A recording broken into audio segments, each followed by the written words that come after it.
Coach Bird is like, hey, I really think you would like to go to Kenya. And so like, if Coach Bird had never instigated that conversation, I never would have gone to Kenya and met Kilunda. I'm Kobe Bird. I'm the Dean of Students at Southwest Christian School in Fort Worth, Texas. When I first went to Rahima home, Kilunda was one of the first people that I met, and he came up to me and we like instantly bonded. Yeah. My name's Kilunda Munyao. I'm from Africa, but I go to SCS, Southwest Christian High School. Sorry.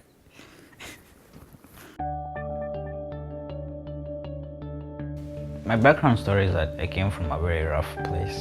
When he was young, he had a badly injured leg. The leg was broken very badly. His mother abandoned him at Rahima home. He considers his family Rahima, Uncle Irv and Auntie Ruth, Uncle Mark and Auntie Michelle, who he calls brothers and sisters at Rahima. That's his family.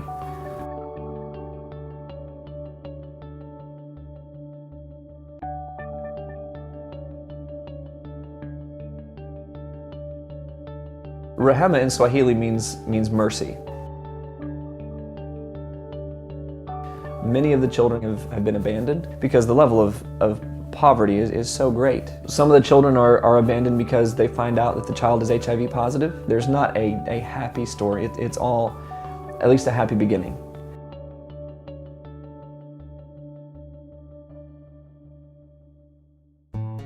I met Kilunda when I got off the van at Rahima, and I saw his leg and I asked him about it, and he was really shy, so he just said, you know, I heard it, or something like that. My leg's kind of crooked and I don't like being judged, and I like being normal, but there's just one step I can't be normal because of the limp.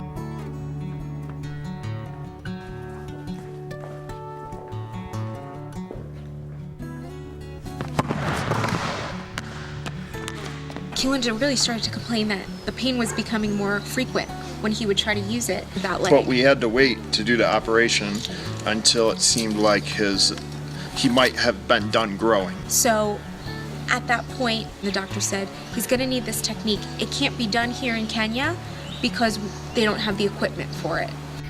The African doctors fail, but I think the Americans can do something about it.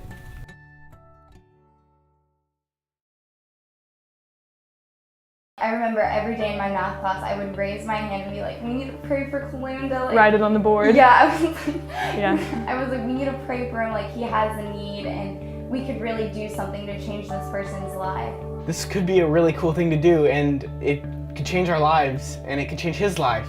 Yeah, and I will say, like, there were a few people that were like, okay, cool, we get it, like, you went to Africa, like, you're trying to help these kids, like, it's not gonna happen. Like, there were some haters. So I know my grandpa is a Shriner. I knew that they did, like, some free surgeries, but I didn't really know how that worked. And so I talked to Coach Bird and said, like, I know Kilunda has that leg thing.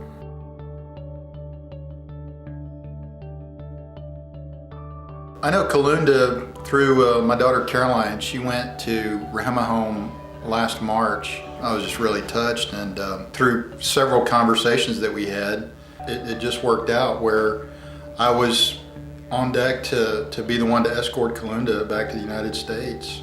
Well, he's a pilot for American, so it all worked out where he could get a flight over there and make sure that they could get Kilunda back. He had never flown commercially anywhere. I don't think he'd ever been outside of Nairobi.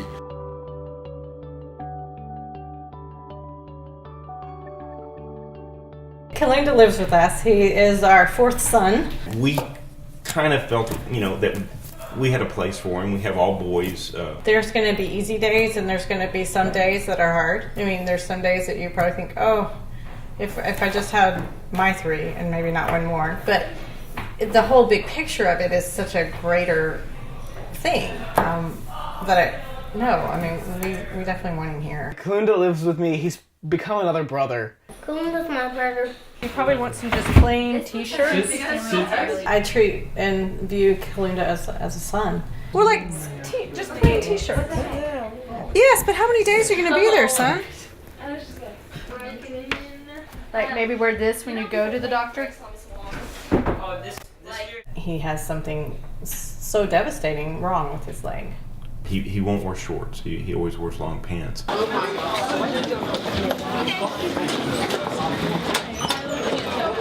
This is a huge piece for Kilunda, looking at the fact that he's going to be a young man walking into the adult world in Kenya with a disability. I think Kilunda is embarrassed with his leg because he always wears pants at school.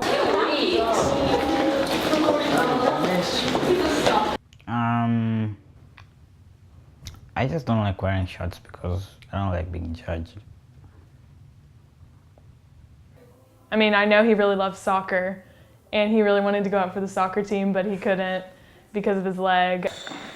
Oh, you gotta regret you mixed me like that.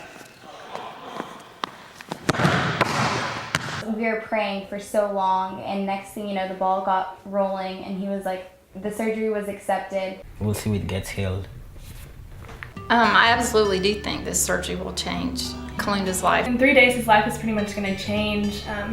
He's going to have a big recovery process, and hopefully he'll be able to walk straight again and be a normal teenage boy. Like, just the fact that he gets to come over here and like have this surgery is incredible. Like, all the things that had to happen that just like fell into place. To think that he could be whole again and be able to run and do the things that he wants to do without the limp that he has, I think would be just a life-changing thing for him. Honestly, if Southwest Christian hadn't gone over to Kenya, I'm not sure Kilunda ever would have come over here to have the surgery for his leg.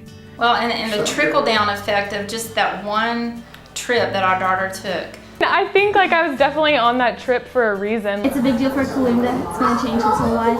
I think it's just a miracle that we were able to like see him again, because after like we left, it's kind of like I didn't know if we were ever going to be able to really see each other again, and then little do we know he pops up again in our lives.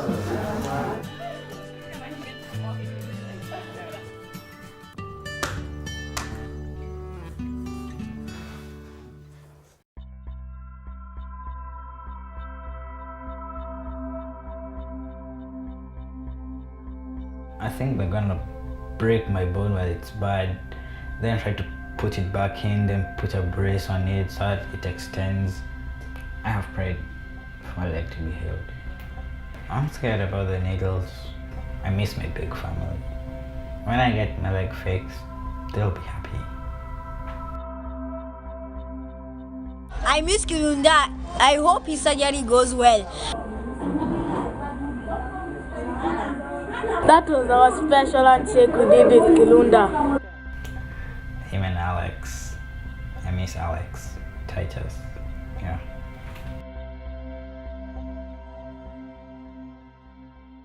Harry's my brother at the Rehema home. He has been through a rough stage of life. When he was 6, he had a stroke. What are you doing? I'm doing fine. You're doing fine. Very good. I think Harry's a blessing because not every kid on their right mind will be as happy as Harry, because like it's painful. What is so funny?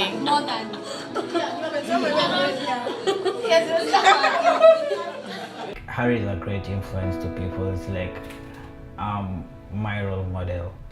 If it was in my power, I could help him.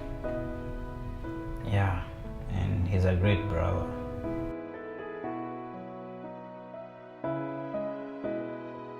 I always ask myself why God let it happen to Harry, because he's quite nice and kind to everyone.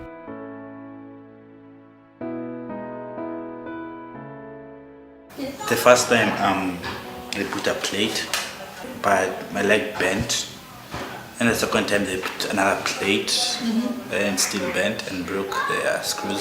So, the third time I went to Houston, they put a rod through the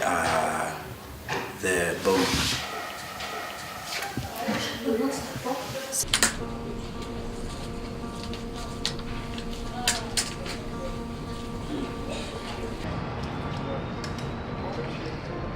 The difference between my leg when I was in Texas and now is that Before I went for the surgery, it was crooked. But now it's straight and I can do more things.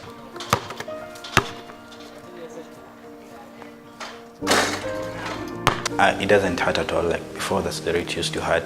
At one point, some people were carrying me, but I could walk. But now I don't have to be carried. I would like to say a big thank you to the people who helped me get my leg fixed. I feel more confident in the way I walk.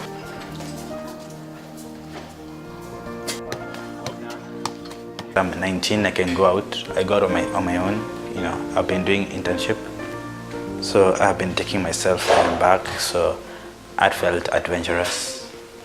I don't feel pain like when I walk for a long distance. Before the surgery, I used to feel pain. I can walk a long distance and I won't feel anything. So is there anything you're not able to do? No.